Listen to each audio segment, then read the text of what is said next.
Hello everyone, চলে আসছি নতুন একটা রেসিপি নিয়ে। আজকের বাঙালির প্রিয় জিনিস বাটা ভর্তা রান্না করব। সব সময় গরমে রিচ জিনিস যখন ভালো লাগে না, এই বাটা ভর্তাই কিন্তু ভীষণ ভালো লাগে। সিদ্ধ জিনিসটাই বেশি ভালো লাগে।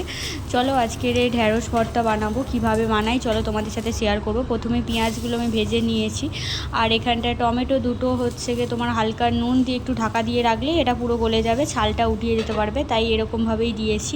হালকা একটু চিড়ে চিড়ে এটাকে দিয়েছি, দেখতেই পাচ্ছ এটা পুরোপুরি নরম হয়ে গেছে আর হয়েও গিয়েছে। আর আমি এদিকে ভাতের ভিতরে কিন্তু ঢ্যাঁড়সগুলো ভাতে দিয়ে দিয়েছিলাম আগে থেকে, কারণ ওটা স্কিপ নেওয়া হয়নি। এরকমভাবেই সবাই ভাতে দেয়, অনেকভাবেই ভাতে দেওয়া যায়, তবে এরকমভাবে দিলে না একটু বেশি টেস্ট হয় ভাতের ভিতরে দিলে। তো তারপর আমি ঢ্যাঁড়সের মুখগুলো কেটে নিয়েছি। ঢ্যাঁড়সগুলো কিন্তু ফার্স্টে কেটে ধুলে কিন্তু ভালো লাগে না। ফার্স্টে তোমার ধুয়ে নিয়ে যে কোনো জিনিস করতে হয়, সেটা বাটা ভর্তা হোক, চচ্চড়ি হোক, যাই হোক। তারপরে আমি মুখগুলো ভালোভাবে কেটে নিয়েছি হাত দিয়ে। তারপরে এখানটায় যে টমেটোগুলো ছিল, সেই টমেটোগুলোর ছালটাও তুলে নেব।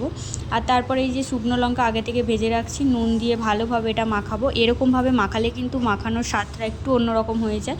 লঙ্কার পরিমাণটা আপনাদের পরিমাণ অনুযায়ী দেবেন। আর এরকমভাবেই কিন্তু অ্যাকচুয়ালি ভালো লাগে এরকমভাবে করলে, আর একটু ঝাল ঝাল হলেই ভালো লাগে। আমি এখানটা পেঁয়াজগুলো আগে থেকে ভেজে রেখেছিলাম। অনেকে কাঁচা পেঁয়াজ ইউজ করে, কিন্তু ভাজা পেঁয়াজটাই এর সাথে বেশি ভালো লাগে। ভালোভাবে পেঁয়াজগুলো ভালোভাবে মাখিয়ে নেওয়ার পরে টমেটোগুলো ছাল তুলে দিয়েছি, দেখতেই পাচ্ছ। টমেটোগুলো ছাল তুলে দিয়ে একে একে টমেটোগুলো ভালোভাবে আমি মাখিয়ে নেবো, এর সাথে মিশিয়ে নেব। টমেটোর জন্য না একটু টক টক লাগবে, ঝাল ঝাল লাগবে, সব কিছু মানে মিক্সিং থাকবে, খুব সুন্দর লাগে এটা খেতে। তারপর ঢ্যাঁড়সগুলো ভালোভাবে একটু মাখিয়ে নিয়েছি।